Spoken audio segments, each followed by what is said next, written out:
तर या व्हिडिओमध्ये आपण भौमितिक रचना या घटकातील सराव संच 1 मधील उदाहरणे सोडवणार आहोत। सराव संच 1 मध्ये एकूण 5 प्रश्न असून सर्वप्रथम आपण पहिल्या प्रश्नाचा या ठिकाणी अभ्यास करूया।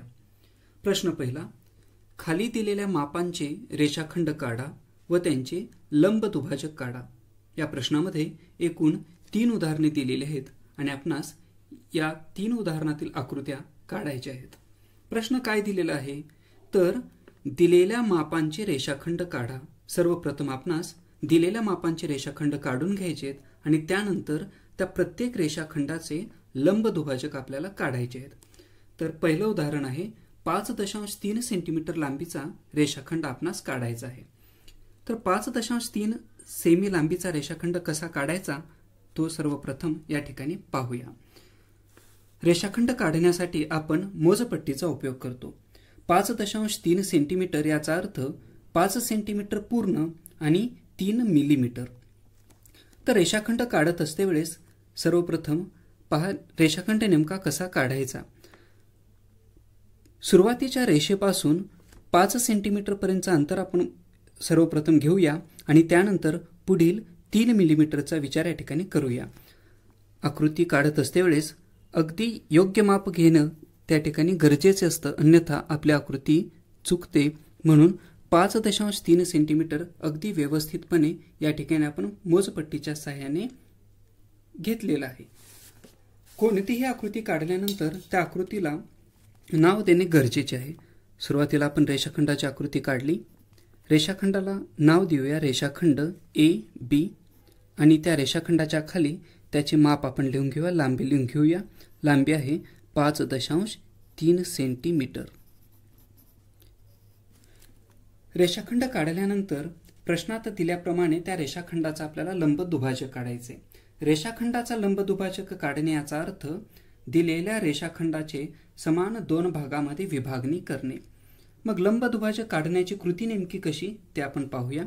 लंब दुभाजक काढण्यासाठी कंपास आणि पेन्सिल या साधनाचा उपयोग आपण या ठिकाणी करणार आहोत। कंपास आणि पेन्सिलचा उपयोग कसा करायचा तर सर्वात अगोदर रेषाखंडाच्या एका टोकावरती आपण कंपासचे टोक ठेवूया। एका बाजूवरती कंपासचे टोक ठेवल्यानंतर काढलेल्या रेषाखंडाच्या अर्ध्यापेक्षा जास्त अंतर या कंपासमध्ये घ्यायचं। अंदाजे अंतर घ्यायचं अर्ध्यापेक्षा जास्त। अंतर घेतल्यानंतर रेषाखंडाच्या खालील बाजूला आपण एक कंस काढूया आणि वरच्या बाजूला सुद्धा एक कंस काढून घेऊया। अशीच कृती अंतर न बदलता आपणास रेषाखंडाच्या दुसऱ्या बाजूकडून करून घ्यायचे, टोकाकडून करून घ्यायचे।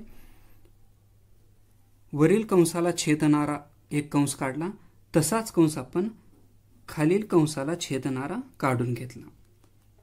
यानंतर दोन्ही कंसाचे जे छेदनबिंदू आहेत ते छेदनबिंदू आपण पट्टीच्या सहाय्याने जोडून घेऊया।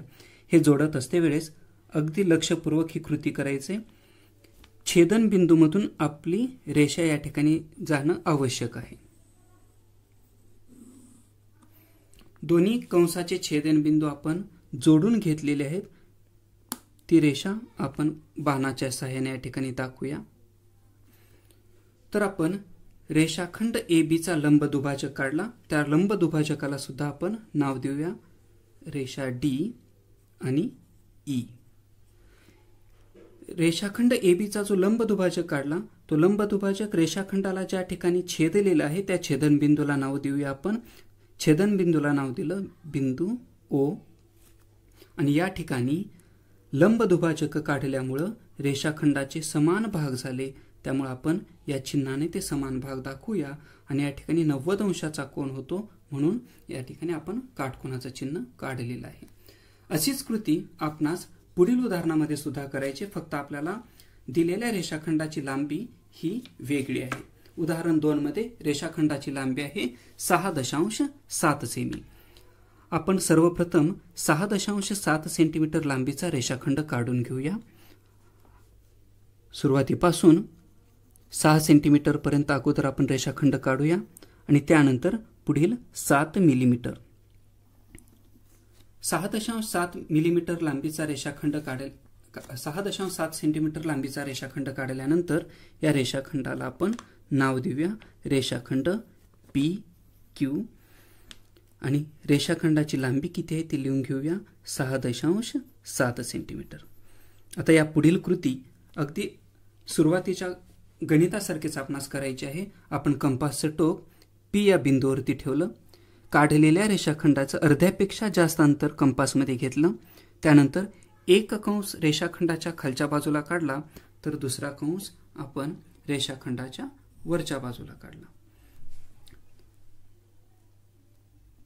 हे काढत असतेवेळेस कंपासचं टोक हलता कामा नये. या ठिकाणी कंपासचं टोक हलल्यामुळं आपला जो कंस आहे तो थोडा चुकीचा झालेला आहे, म्हणून परत एक वेळेस आपण ती कृती करूया. कंपासचं टोक आपण P बिंदूवरती ठेवलं, खाली एक कंस काढला, तसाच कंस आपण वरच्याही बाजूला काढला. हीच कृती आपण Q बिंदूवरती कंपासचं टोक ठेवून करूया. वरच्या कंसाला छेदणारा आणखीन एक कंस काढला आणि खालच्याही कंसाला छेदणारा दुसरा कंस आपण काढला. आता दोन्ही कंसाचे छेदनबिंदू आपण मोजपट्टीच्या सहाय्याने या ठिकाणी जोडून घेऊया.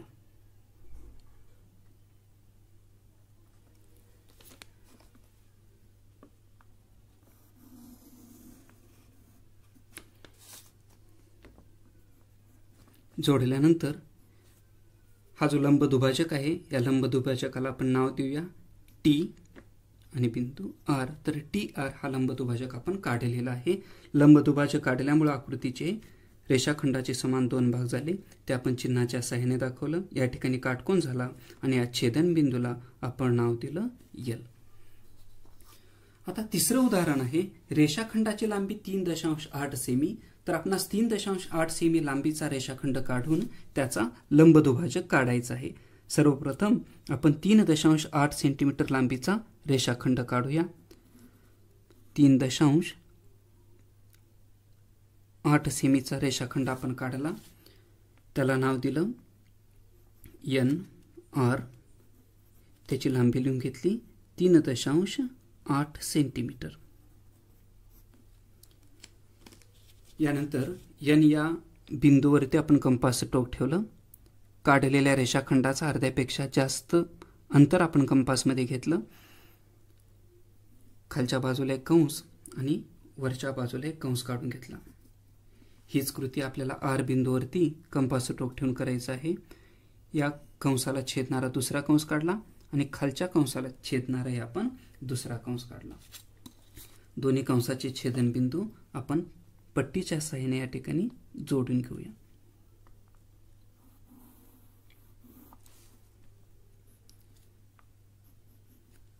यानंतर रेषाखंडाचे समान दोन भाग झाले, ते चिन्हाच्या सहाय्याने दाखवलं, काटकोनाचे चिन्ह काढलं, छेदनबिंदूला नाव दिलं या ठिकाणी B. आपल्या लंबदुभाजकाचं नाव या ठिकाणी द्यायचं राहिलेलं आहे. समजा या ठिकाणी आपण रेषाखंडाचं नाव दिलं A आणि C. तर अशा पद्धतीनं आपण दिलेल्या मापाचा रेषाखंड काढून त्याचा लंबदुभाजक कसा काढायचा हे पहिल्या प्रश्नाच्या माध्यमातून या ठिकाणी पाहिलं. यानंतर प्रश्न दुसरा, खाली दिलेल्या मापांचे कोन काढा व त्यांचे दुभाजक काढा. यामध्ये 3 उदाहरणे आपल्याला सोडवायची आहेत. पहिलं उदाहरण, कोनाचं माप आहे 105 अंश. तर सर्वात अगोदर आपण 105 अंश मापाचा कोन काढूया. त्यासाठी सर्वप्रथम आपण एक किरण काढून घेऊया. किरणाच्या एकाच दिशेला बाणाचं टोक असतं आणि हा झाला किरणाचा आरंभ बिंदू. आपण कोणताही कोन काढत असते वेळेस कोनमापक जे आहे ते कोनाच्या आरंभ बिंदूवरती ठेवतो. या ठिकाणी तुम्ही पाहू शकता हे कोनमापक आहे. या कोनमापकावरती जी खालची आडवी रेष तुम्हाला दिसते त्याला म्हणतात कोनमापकाची संदर्भ रेषा आणि हा त्याचा आरंभ बिंदू या ठिकाणी असतो. आपण हे किरण काढलं, या किरणाचा आरंभ बिंदू आहे आणि आपणाला या किरणावरती 105 अंशाचा कोन काढायचा आहे. आपण कोन काढण्या अगोदर सुरुवातीला या किरणाला नाव देऊन घेऊया. समजा याला नाव दिलं किरण PA. या ठिकाणी किरणाचा आरंभ बिंदू आहे बिंदू B. आपण 105 अंशाचा कोन काढण्यासाठी कोनमापकाचा जो बिंदू आहे तो B या बिंदूवरती ठेवून घेऊया. कोन काढत असते वेळेस कोनमापक अगदी योग्य पद्धतीनं किरणावरती ठेवणं आवश्यक आहे, अन्यथा आपला कोन जो आहे तो चुकीचा येतो. कोनमापक ठेवत असतेवेळी आरंभ बिंदूवरती कोनमापकाचा आरंभ बिंदू ठेवूया आणि ही जी संदर्भ रेषा आहे ती संदर्भ रेषा अगदी किरणावरती बसली पाहिजे. तर या ठिकाणी पहा तुम्ही, आपण आरंभ बिंदूवरती हा बिंदू ठेवला आणि ही जी संदर्भ रेषा आहे ती किरणावरती आलेली आहे. आता 105 अंशाचा कोन आपणास या ठिकाणी काढायचा आहे, पण कोनमापकावरती जर पाहिलात तर 105 हा अंक आपल्याला दिसत नाही. तो कुठे आहे तर 100 आणि 110 याच्यामध्ये आपल्याला 105 हा अंक असतो, हे लक्षात घ्यावं लागेल. पण 105 हा अंक आता आपणास या ठिकाणी दोन ठिकाणी दिसेल. इथे 100 ते 110 मध्ये 105 आहे, या ठिकाणी 100 ते 110 मध्ये 105 आहे. मग नेमकं ग्राह्य कोणतं धरायचं, 105 अंशाचा कोन काढायचा कसा? तर या ठिकाणी एक साधी गोष्ट लक्षात घ्या. किरणाचा आरंभ बिंदू या ठिकाणी आहे. किरणाचे टोक ज्या दिशेला आहे तेथून आपल्याला 0 या ठिकाणापासून मोजायला सुरुवात करायची. या ठिकाणी किरणाचा टोक आहे म्हणून 0 आपण उजव्या साईडचा या ठिकाणी मोजायचा आहे, तो मध्ये आहे म्हणून आपणास 105 हा जो माप आहे तो मधला मोजायचा आहे. म्हणून 0, 10, 20, 30 असं मोजत गेल्यानंतर इथं 100 आहे. 100 आणि 110 याच्या मध्यभागी 105 असेल म्हणून या ठिकाणी 105 या बिंदूवरती आपण पेन्सिलच्या सहाय्याने खूण करून घेतली. 105 अंशाच्या या ठिकाणी खूण केल्यानंतर आपण कोनमापक काढूया आणि पट्टीच्या सहाय्याने हे जोडून घेऊया. 105 अंश हे जोडत असते वेळीच चूक होणार नाही हे सुद्धा लक्षात घ्या. या ठिकाणी 105 आहे, तुम्ही इथपर्यंत सुद्धा हे जोडू शकता किंवा तुम्हाला जर वाटलं तर मोठं काढायचं तर तुम्ही मोठंही काढू शकता, रेषा वाढवूही शकता. या ठिकाणी आपण बाणाचं टोक दाखवलं तर या ठिकाणी दुसरं किरण तयार झालेलं दिसून येतो. याला नाव देऊया बी आणि एल असे नाव या ठिकाणी आपण दिलेलं आहे. तर या कोनामध्ये तुम्हाला दोन किरण दिसून येतील, किरण बी ए आणि किरण बी एल. या कोनाचा बी हा शिरोबिंदू आहे. या कोनाचं वाचन करत असते वेळेस आपण कोन एल बी ए किंवा कोन ए बी एल असे वाचन आपण या ठिकाणी करू शकतो. यानंतर आपण पुढील कृती करूया. आपण दिलेल्या मापाचा कोन काढून घेतला, आता त्याचा दुभाजक काढायचे, कोन दुभागायचे म्हणजे कोनाचे समान दोन भाग करायचेत. आपण त्याला कोनाचा कोन दुभाजक असं सुद्धा म्हणतो. कोन दुभाजक काढत असते वेळेस सर्वप्रथम कंपासचे टोक काढलेल्या कोनाच्या शिरोबिंदूवरती ठेवायचं. कंपासचं टोक ठेवल्यानंतर आकृती पूर्ण होईपर्यंत ते कंपासचं टोक हलणार नाही याची काळजी आपल्याला घ्यायची. कंपासचं टोक आपण जेव्हा कोनाच्या शिरोबिंदूवरती ठेवतो त्यानंतर पेन्सिलमध्ये योग्य असं अंतर घ्यायचं आणि दोन्ही किरणावरती कंस काढून घ्यायचा. या ठिकाणी मी किरण बी ए वरती कंस काढून घेतला, तसाच कंस अंतर न बदलता किरण बी एल वरती सुद्धा काढून घेतला. हे अंतर आपल्याला आता बदलायचं नाही. अंतर न बदलता किरण बी ए वरील जो कंस आहे त्या कंसाच्या छेदनबिंदूवरती कंपासचं टोक ठेवा आणि कोनाच्या आतमधल्या भागामध्ये आणखीन एक कंस काढा. तशीच कृती किरण बी एल वरती जो कंस आपण काढलेला आहे त्याच्या छेदनबिंदूवरती ठेवा. कंपासचं टोक ठेवल्यानंतर त्या दुसऱ्या कंसाला छेदणारा कंस काढा. ही कृती केल्यानंतर कोनाचा शिरोबिंदू आणि या दोन्ही कंसाचा छेदनबिंदू यांना पट्टीच्या सहाय्याने जोडून घ्या. पट्टीच्या सहाय्याने जोडत असते वेळेस अगदी काळजीपूर्वक ही कृती करायचे. या ठिकाणी जर तुम्ही पाहिला तर कंसाचे समान दोन भाग झालेले या ठिकाणी आपल्याला दिसून येतात. या किरणाला कोनाचा कोन दुभाजक म्हणतात. याला नाव जर आपण ई दिलं तर किरण बीई हा कोन एल बी ए चा कोन दुभाजक आहे असं आपल्याला या ठिकाणी म्हणता येतं. अशीच कृती आता आपणास इतर कोन दुभाजक काढते वेळेस सुद्धा करायची आहे. दुसऱ्या उदाहरणामध्ये उदाहरण 2 मध्ये कोनाचे माप दिलेले 55 अंश. सर्वात अगोदर आपण कोन काढण्यासाठी किरण काढून घेऊया. किरण काढून घेतला. किरणाच्या आरंभ बिंदूला नाव दिलं पी, इकडे नाव दिलं क्यू. त्यानंतर आपणास 55 अंशाचा कोन काढायचे. कोन काढण्यासाठी आपण कोनमापकाचा उपयोग करूया. कोनमापक अगदी योग्य पद्धतीने ठेवून घेऊया. कोनमापकाचा आरंभ बिंदू किरणाच्या आरंभ बिंदूवरती ठेवूया आणि ही संदर्भ रेषा आहे ती किरणावरती अगदी तंतोतंत आपण ठेवून घेऊया. योग्य पद्धतीने कोनमापक ठेवल्यानंतर आपण 55 अंशाचा कोन काढूया. या ठिकाणी किरणावरती बाणाचं टोक तुम्हाला या ठिकाणी दिसत असेल, म्हणजे उजव्या बाजूला. तर 0 हा जो माप आहे ते आपण इथून 55 मापापर्यंत जाणार आहोत. 0, 10, 20, 30, 40, 50. 50 आणि 60 याच्यामध्ये 55 असेल, म्हणून या ठिकाणी आपण 55 या मापावरती पेन्सिलच्या सहाय्याने खूण करून घेतली. आता आपण कोनमापक बाजूला घेऊन पट्टीच्या सहाय्याने किरणाचा आरंभ बिंदू आणि 55 अंशाचा कोन काढण्यासाठी जी खूण केलेली आहे ते पट्टीच्या सहाय्याने जोडून घेऊया. इथं आपण माप सुद्धा लिहू शकतो, 55 अंश. या ठिकाणी नाव दिलं R. आता आपणास या कोनाचा कोनदुभाजक काढायचे. कोनदुभाजक काढण्याची कृती अगदी पहिल्या उदाहरणासारखीच. P या आरंभ बिंदूवरती कंपासचं टोक ठेवलं, योग्य असं अंतर घेतलं. PQ या किरणावरती चाप मारला, म्हणजेच कंस काढला. तसाच कंस आपण PR या किरणावरती सुद्धा काढला. अंतर न बदलता PQ या किरणावरील कंस ज्या ठिकाणी छेदलेला आहे त्यावरती कंपासचं टोक ठेवलं आणि कोनाच्या अंतर्भागामध्ये कंस काढला. अशीच कृती आपण PR या किरणावरती जे कंस आहे त्या कंसावरती कंपासचं टोक ठेवून करूया. दोन्ही कंस एकमेकांना छेदल्यानंतर तो जो छेदन बिंदू आहे त्याचा शिरोबिंदू आणि ह्या दोन्ही कंसाचा छेदन बिंदू यांना आपण पट्टीच्या सहाय्याने जोडून घेऊया.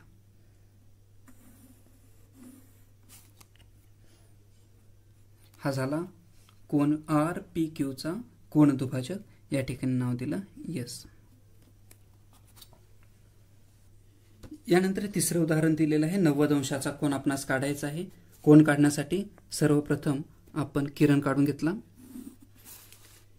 किरणाला नाव दिलं LM. 90 अंशाचा कोन काढायचे. कोन काढण्यासाठी आपण L या बिंदूवरती कोनमापक योग्य पद्धतीने ठेवून घेतला.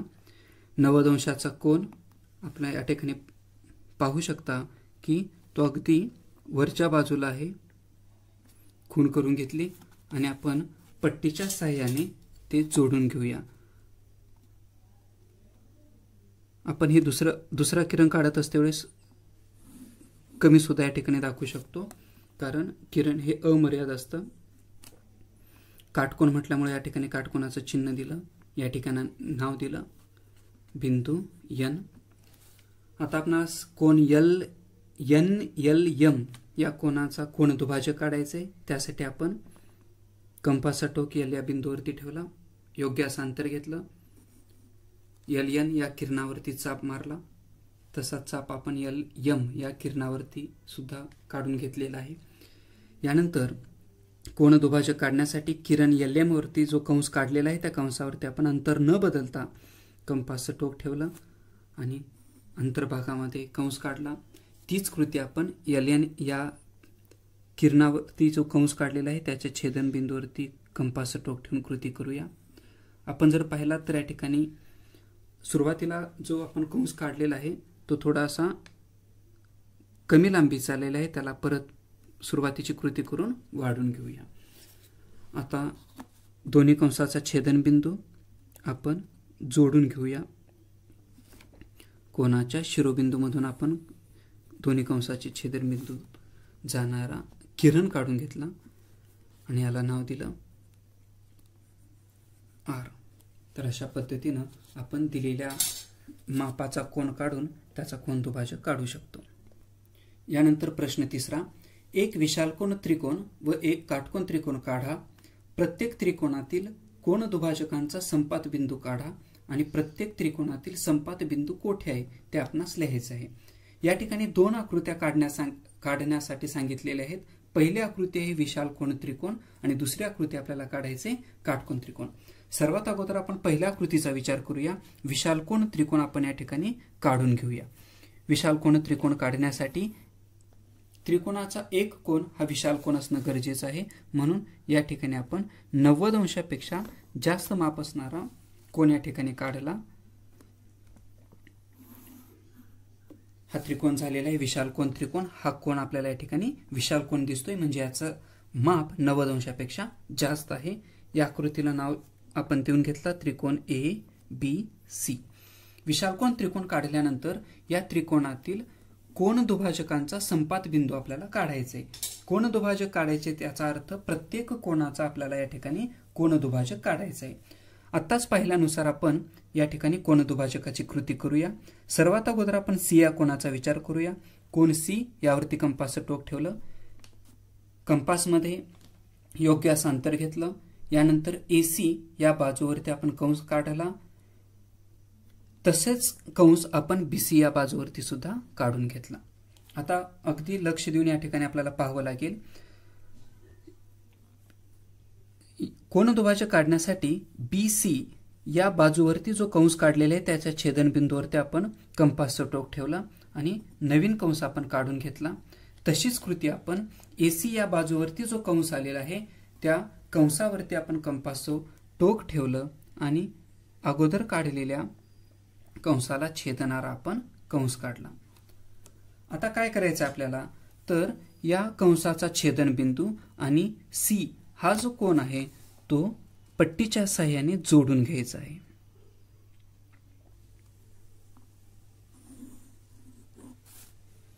आपण C या कोनाचा कोन दुभाजक काढण्यासाठी जशी कृती केली तशीच कृती आता आपण B या कोनाचा कोन दुभाजक काढण्यासाठी करूया. या ठिकाणी आता अनेक कंस एकत्र येतील, त्यामुळे आपण नवीन काढलेला कंस कोणता आहे हे लक्षात घेणं गरजेचं आहे. आता आपण B या कंसाचा विचार करणार आहोत, म्हणून B या कोनावरती कंपासचं टोक ठेवलं. त्यानंतर BA, B पासून जाणारी जी बाजू आहे ती बाजू आहे BA. तर BA या बाजूवरती आपण एक कंस काढला. तसंच B पासून जाणारी दुसरी बाजू आहे BC, या सुद्धा बाजूवरती आपण कंस काढला.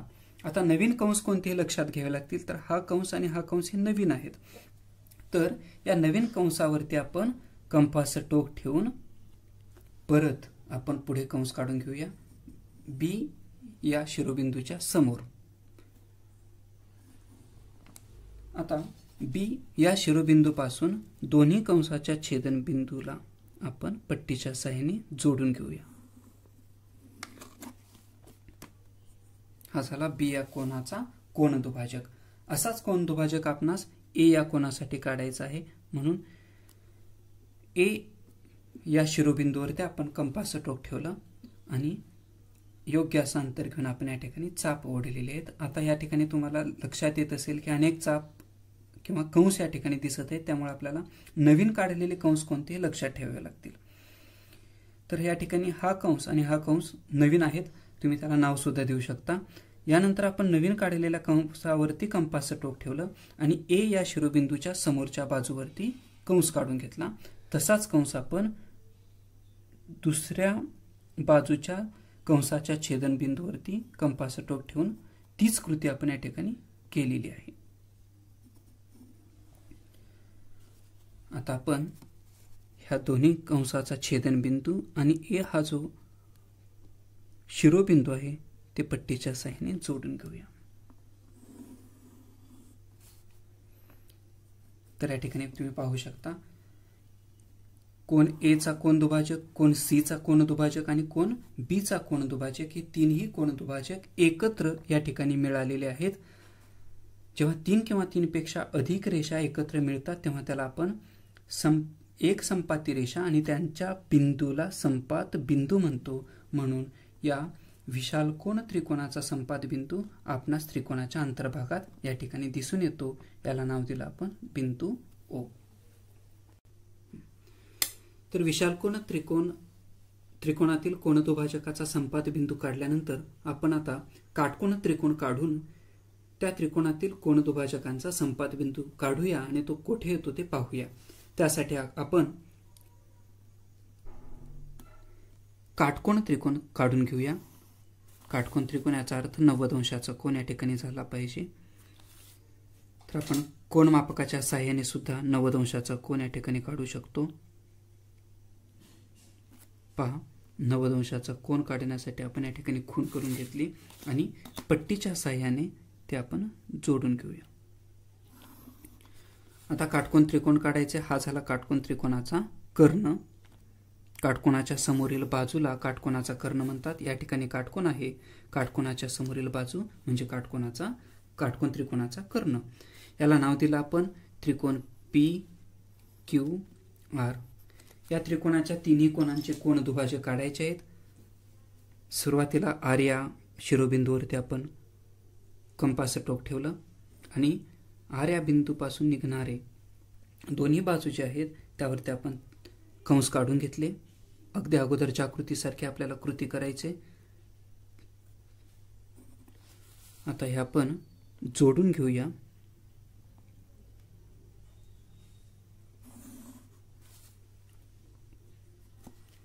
त्याचबरोबर Q या शिरोबिंदूपासून सुद्धा आपण तीच कृती करूया.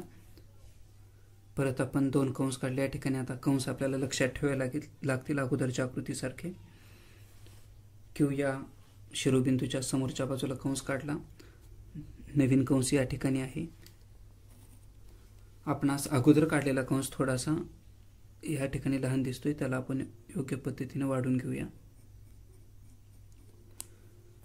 शिरोबिंदू Q आणि दोन्ही कंसाचा छेदनबिंदू आपण या ठिकाणी व्यवस्थितपणे जोडून घेऊया.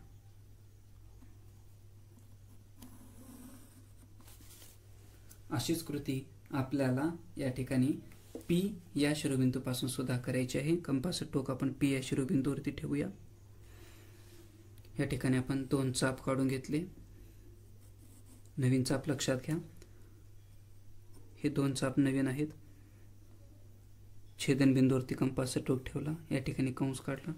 तशीच कृती आपण या ठिकाणी करून घेऊया.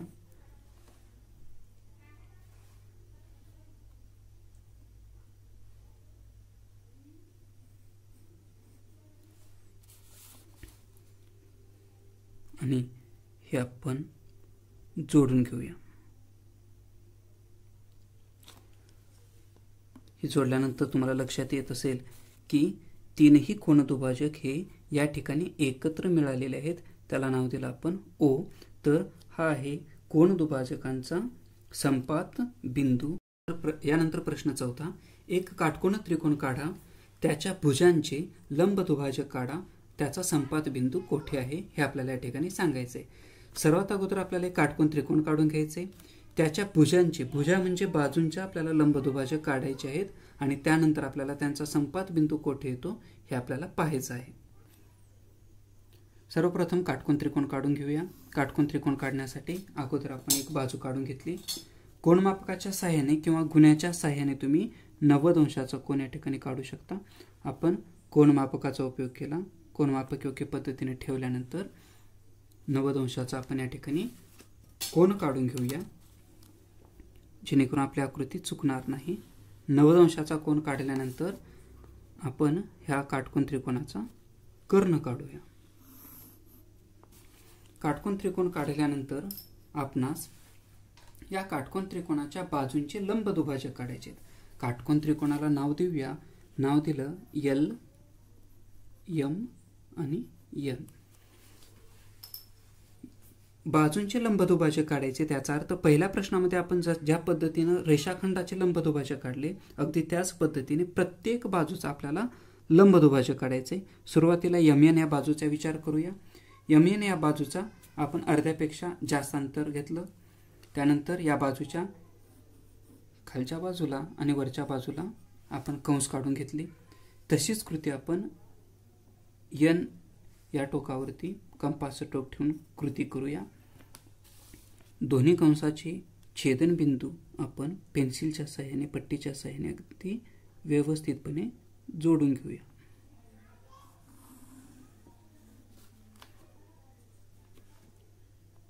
लंब दुभाजक काढलो आपण बाजू MN चा, म्हणून या ठिकाणी आपण काटकोनाचं चिन्ह दाखवलेलं आहे. आता आपण LM या बाजूचा विचार करूया. LM या बाजूचा विचार करत असते वेळेस अगोदर आपण M या टोकावरती कंपाचं टोक ठेवलं. LM चा अर्ध्यापेक्षा जास्त अंतर घेतलं. पहा, हे अंतर अर्ध्यापेक्षा जास्त आहे. LMचा विचार करत असते वेळेस त्याच्या एका बाजूला कंस काढला, तसाच दुसऱ्या बाजूला एक कंस काढला. तीच कृती आता L या शिरोबिंदूपासून करायची आपल्याला.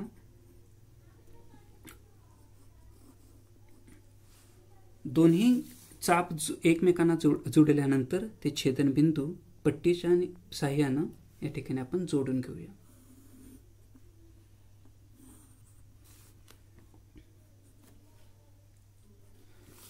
या ठिकाणी LM या बाजूचा विचार केल्यामुळे हा लंबदुभाजक LM या बाजूचा आहे.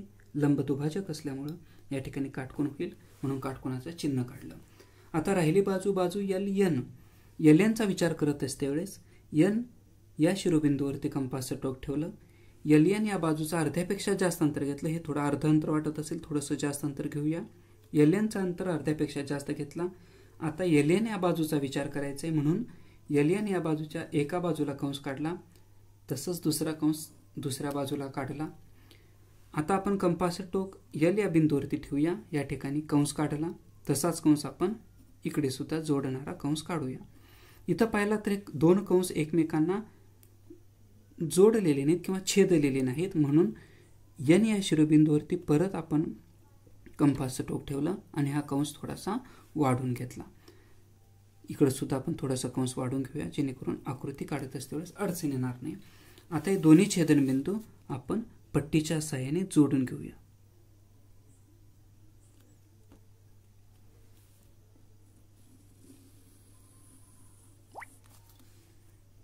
पहा, हे छेदनबिंदू जोडून घेतल्यानंतर तुम्हाला लक्षात येत असतील, बाजू LN, बाजू LM आणि बाजू MN या तीनही बाजूंचे जे लंबदुभाजक आहेत ते या ठिकाणी एकत्र छेदलेले आहेत. आणि हा जो संपात बिंदू आहे, तो संपात बिंदू हा काटकोनाच्या कर्णावरती आहे. आपणास प्रश्न विचारलेला आहे की काटकोन त्रिकोणाच्या भुजांचे लंबदुभाजक काढल्यानंतर त्यांचा संपात बिंदू कुठे असतो, तर त्यांचा संपात बिंदू हा कर्णावरती असतो, असं आपण या ठिकाणी म्हणू शकतो. यानंतर शेवटचं उदाहरण, प्रश्न 5वा. मैथिली, शैला व अजय हे तिघे एका शहरात वेगवेगळ्या ठिकाणी राहत असून त्यांच्या घरापासून समान अंतरावर खेळण्यांचे एक दुकान आहे. हे आकृतीच्या साहाय्याने दर्शवण्यासाठी कोणती भौमितिक रचना वापरावी, स्पष्टीकरण द्या. या ठिकाणी मैथिली, शैला व अजय या तिघांचे घरं शहरात वेगवेगळ्या ठिकाणी आहेत. सर्वात अगोदर आपण त्यांच्या घरांची जी रचना आहे ते आपण या ठिकाणी दाखवूया. समजा मैथिलीचं घर S या ठिकाणी आहे, शैलाचं घर T या ठिकाणी आहे आणि अजयचं घर U या ठिकाणी, असं आपण या ठिकाणी ग्राह्य धरूया. आता या तिघांची घरं दर्शविल्यानंतर आपण ह्या तीनही जे जागा आहेत ते पट्टीच्या साहाय्याने जोडून घेऊया. तर आपणास या ठिकाणी दिसेल की त्रिकोणाची आकृती तयार होते.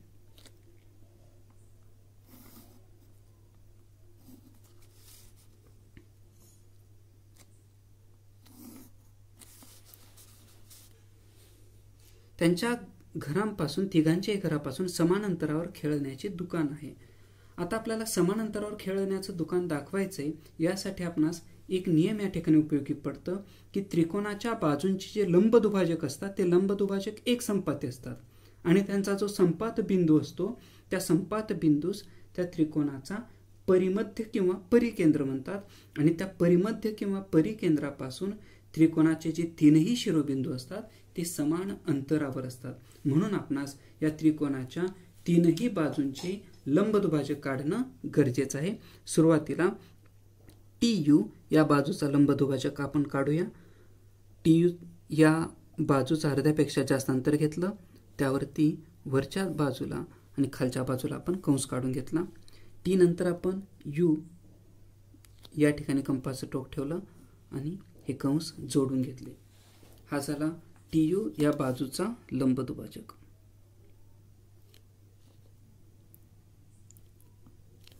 ते आपण पट्टीच्या साहाय्याने जोडून घेतलं.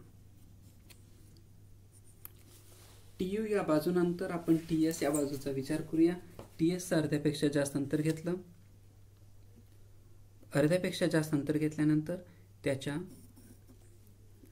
दोन्ही बाजूला आपण कंस काढून घेतले. सुरुवातीला टी या बिंदूवरती कंपास टोक ठेवलं, नंतर एस या बिंदूवरती कंपास टोक ठेवलं आणि आपण कंस काढून घेतले.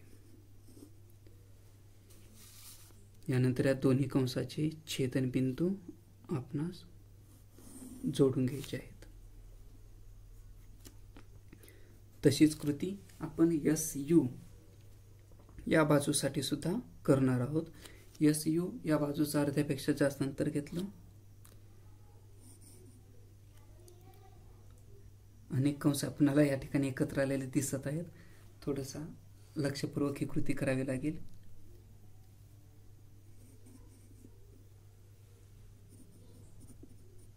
तर नवीन जो छेदनबिंदू आहे तो या ठिकाणी आहे.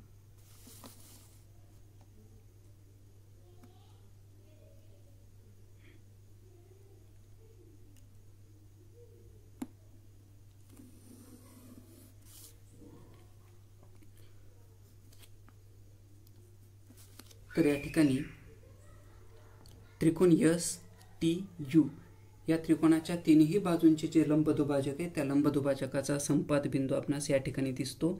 आणि हा जो संपात बिंदू आहे त्याला त्या त्रिकोणाचा परिमध्य किंवा परिकेंद्र म्हणतात. आणि हा जो परिमध्य किंवा परिकेंद्र आहे याचं अंतर तीनही शिरोबिंदूपासून समान असतं. म्हणून आपणाला या ठिकाणी म्हणता येतं की खेळण्याचं दुकान जे आहे ते या ठिकाणी त्याला आपण ओ हे नाव दिलं.